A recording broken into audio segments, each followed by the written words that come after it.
Mengatakan Pak Mahfud adalah cawapresnya Pak Ganjar. Nah, ini adalah proses-proses yang terjadi dalam 1 minggu terakhir, yang alhamdulillah akhirnya Pak Mahfud ditunjuk oleh PDIP, Bu Mega, dan juga diberi mandat oleh rakyat Indonesia untuk menjadi cawapresnya Pak Ganjar. Assalamualaikum warahmatullahi wabarakatuh. Sedulur sebangsa dan setanah air, jumpa lagi di channel Jagat Lupitu. Semoga dalam keadaan sehat, tak kurang satu apa, rahmah barokah salamah Allah curahkan untuk kita semua. Di samping tadi ada pengamat politik, ini Cak Islah Bahrawi, yang satu daerah dengan Pak Mahfud MD menyampaikan beberapa hal terkait dengan Pak Mahfud sebagai seniornya, sebagai satu daerah, menyampaikan bagaimana sosok Mahfud MD di mata Cak Islah Bahrawi sebagai penegak hukum yang jujur, yang baik, yang memasyarakat. Mahfud MD menurut Cak Islah tidak disangka dan dinyana diikutkan atau dipilih oleh koalisi PDI dan beberapa partai untuk disandingkan dengan Pak Ganjar Pranowo. Islah Bahrawi memberikan beberapa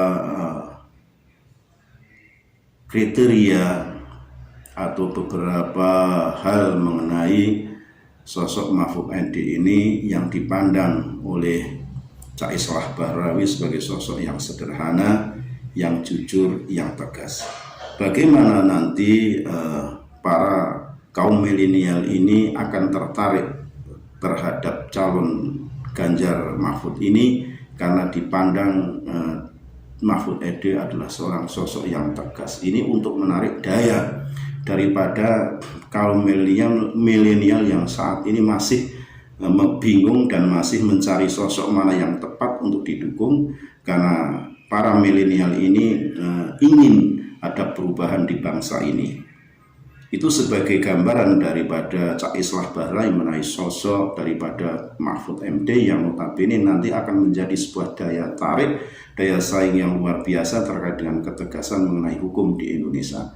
Akan membuat sebuah perubahan-perubahan yang notabene nanti ditunggu oleh masyarakat Indonesia terkait hal itu. Dan apa yang menjadi perbincangan Cak Islah mengenai kepemimpinan ke depan, termasuk bagaimana beliau sangat menghormati, menghargai Mahfud MD sebagai seniornya, juga dalam satu daerah di Madura punya kebanggaan tersendiri. Saya yakin biar bagaimanapun rasa kedaerahan itu akan tetap dibawa dan mempunyai kebanggaan tersendiri, manakala ada putra terbaik di daerahnya akan menjadi salah satu pemimpin di bangsa ini.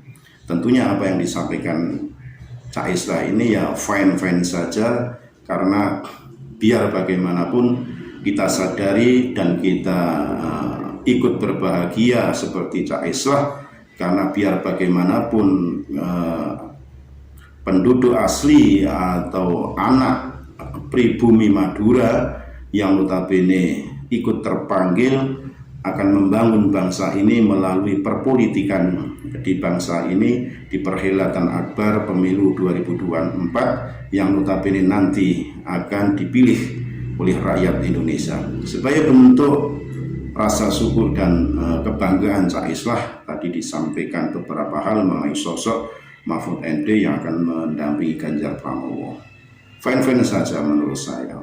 Jadi semua tergantung kepada masyarakat Indonesia, bagaimana nanti jangan salah pilih untuk mencari sosok terbaik, putra-putra terbaik bangsa ini akan menduduki di tampuk kekuasaan sebagai presiden dan wakil presiden di negara ini. Jangan salah pilih sehingga nanti Indonesia itu ada perubahan lebih baik dari pemerintahan yang saat ini.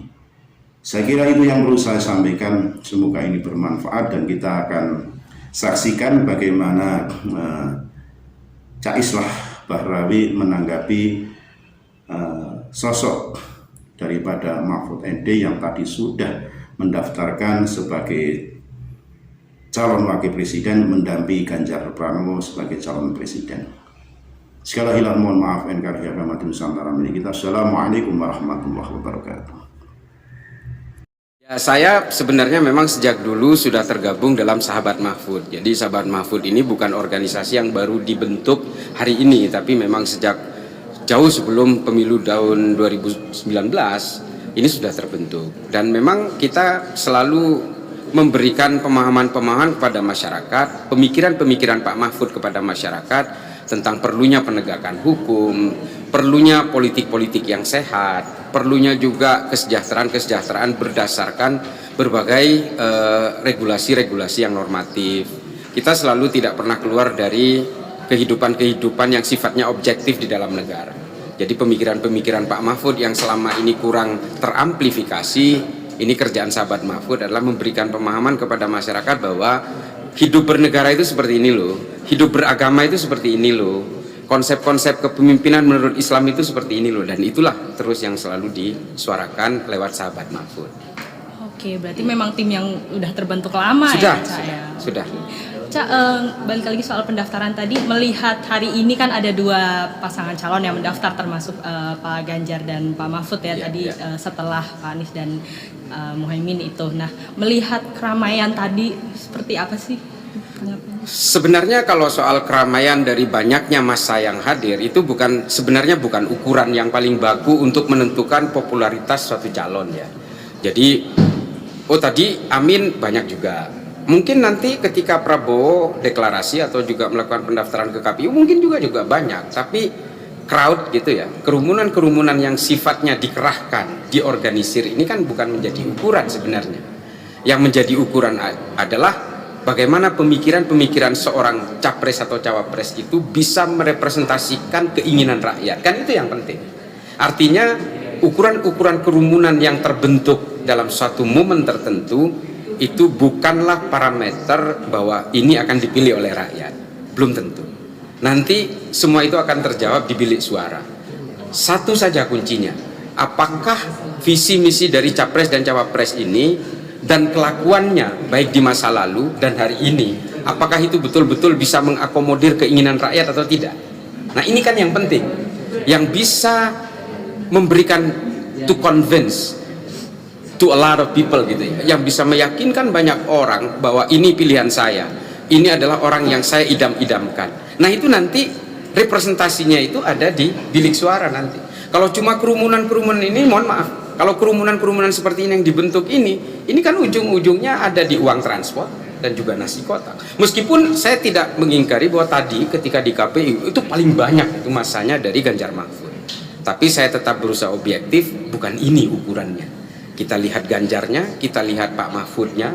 Apakah mereka punya kejahatan masa lalu? Insya Allah tidak. Apakah mereka itu terbebani dengan kehidupan-kehidupan masa lalunya? Insya Allah tidak.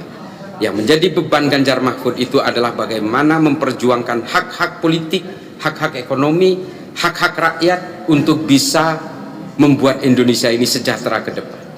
Itu aja. Atau keinginan-keinginan generasi anak muda hari ini untuk menjadikan Indonesia sebagai generasi emas 2045, kan itu aja yang menjadi beban Ganjar Mahfud.